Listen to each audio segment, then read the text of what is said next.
Sun dipped below the horizon, sky bled orange, then purple. A chill wind rustled through the trees, whispering secrets only they knew.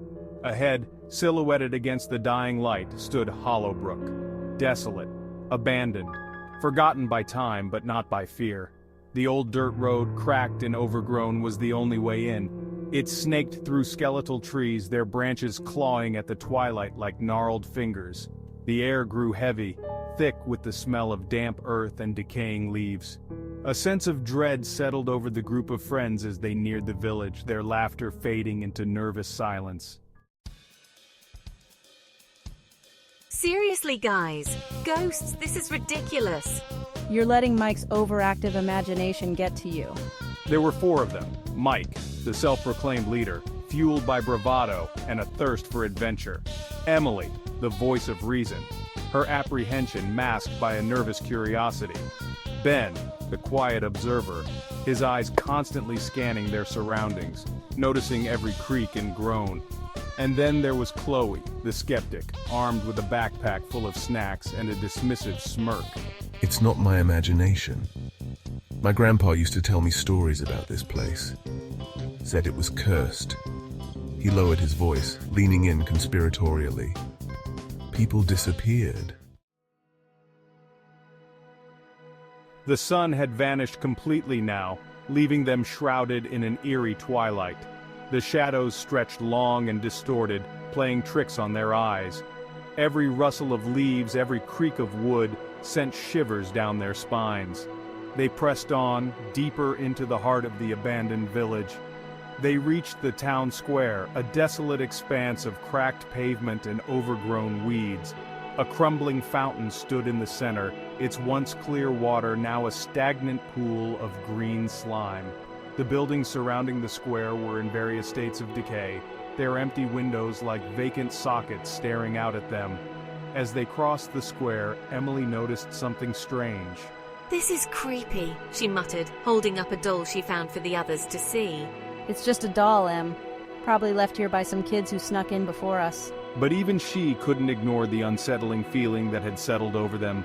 It was as if they were being watched, their every move observed by unseen eyes. The old mill loomed ahead, a skeletal silhouette against the darkening sky. It was the largest structure in Hollowbrook, and by far the most intimidating. Even in its ruined state, it was an imposing sight, its charred timbers reaching skyward like the arms of a fallen giant. This was the source of the stories, the epicenter of the legend of Malachi. No way I'm going in there. That place is falling apart. We could get seriously hurt. No, I'm not scared. I'm sensible. S3. Scared, Chloe? Ben, ever the pragmatist, spoke up. She's got a point, Mike. It's getting dark and we don't know what's inside. He shone his flashlight towards the mill, its beam swallowed by the darkness within. Could be dangerous. Mike hesitated, torn between his desire to explore and his better judgment. Before he could respond, a blood-curdling scream pierced the air. It came from inside the mill. A scream filled with terror, raw and primal. They froze, their blood turning to ice in their veins. What was that? She whispered, her voice trembling. Even Mike, for once, had no answer. The scream echoed through the ruins, bouncing off the empty buildings, amplifying the terror. It seemed to hang in the air, long after it had ended, leaving a ringing silence in its wake. They stood there, paralyzed by fear, unsure of what to do next. Then, just as suddenly as it had appeared, the silence was broken by another sound. A faint humming, coming from inside the mill. It was a low, rhythmic sound, almost melodic, but with an underlying current of something sinister. It drew them in like moths to a flame. We have to get out of here, Emily whispered, her voice trembling. Now! Wait, what if someone's hurt, he said, his voice surprisingly steady. We can't just leave them. Chloe, her skepticism momentarily forgotten, looked at him like he was crazy. Are you nuts? That was probably just an animal. Or worse, we need to get out of here before whatever made that sound finds us. But Mike was already moving towards the mill, drawn by the strange humming and the faint glimmer of light emanating from within. The humming grew louder as they approached the mill, vibrating through the air, through their bones. It seemed to emanate from the very heart of the building, beckoning them closer. The faint light, they now saw, was coming from a single window, high up on the second floor. Mike, emboldened by a strange sense of purpose, pushed open the creaking door. The interior was pitch black, the air thick with the smell of damp wood and decay. He shone his flashlight around, the beam cutting through the darkness, revealing glimpses of rusted machinery and cobwebs thick as curtains. "Hello?" he called out, his voice echoing through the vast emptiness. "Is anyone there?" Only silence answered him. He took a tentative step inside, followed hesitantly by Emily and Ben. Chloe, her face pale with fear, remained rooted to the spot. "This is a bad idea, Mike," she whispered, her voice barely audible above the humming. "We need to get out of here." But Mike was no longer listening. He was drawn deeper into the mill, following the humming, the strange melody pulling him towards the source of the light. The air grew colder as they ascended the creaking staircase, the humming intensifying with each step. The source of the light was closer now, emanating from a room at the end of a long, narrow hallway. The floorboards groaned under their weight, threatening to give way at any moment.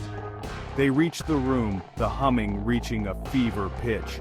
The door was slightly ajar, and through the gap they could see flickering candlelight and the silhouettes of figures moving within. Mike, his heart pounding in his chest, slowly pushed the door open. The room was surprisingly intact, its walls lined with bookshelves and strange symbols drawn in chalk.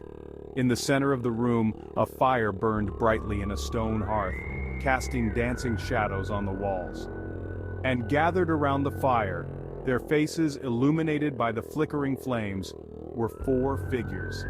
They were dressed in long dark robes, their hoods pulled low over their faces, obscuring their features.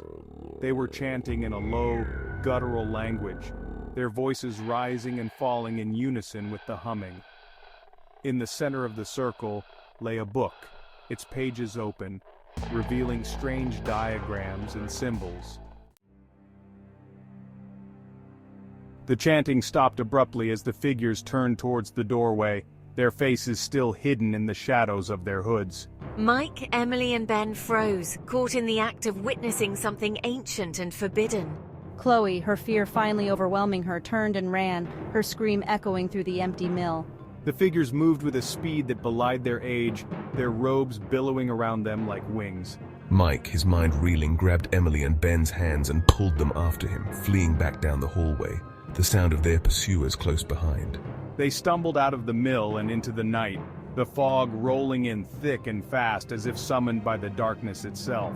They could hear the figures closing in, their footsteps heavy on the wooden planks of the bridge that spanned the river. Mike, his heart pounding in his chest, led them through the fog, the darkness swallowing them whole. They ran blindly, their lungs burning, their legs screaming for respite. But the figures were relentless, their pursuit fueled by an ancient anger.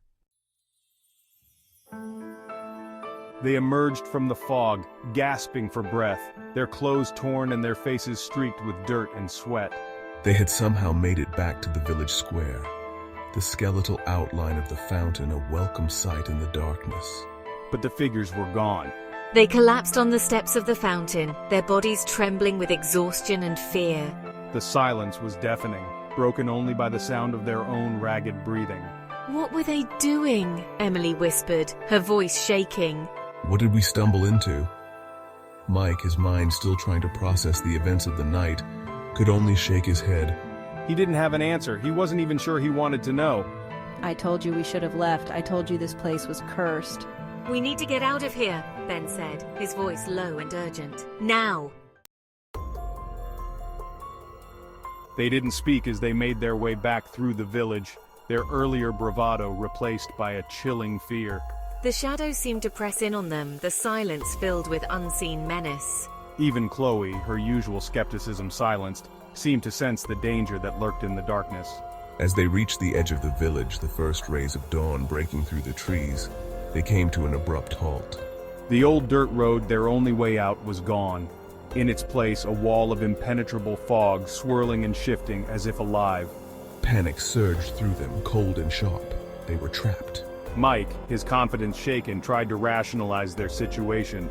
"It's just fog," he said, his voice lacking its usual conviction. "It'll burn off soon." We're going to die here, she sobbed. We're all going to die. We'll be okay, she said, her voice firm despite the tremor in her heart. We just need to stay together.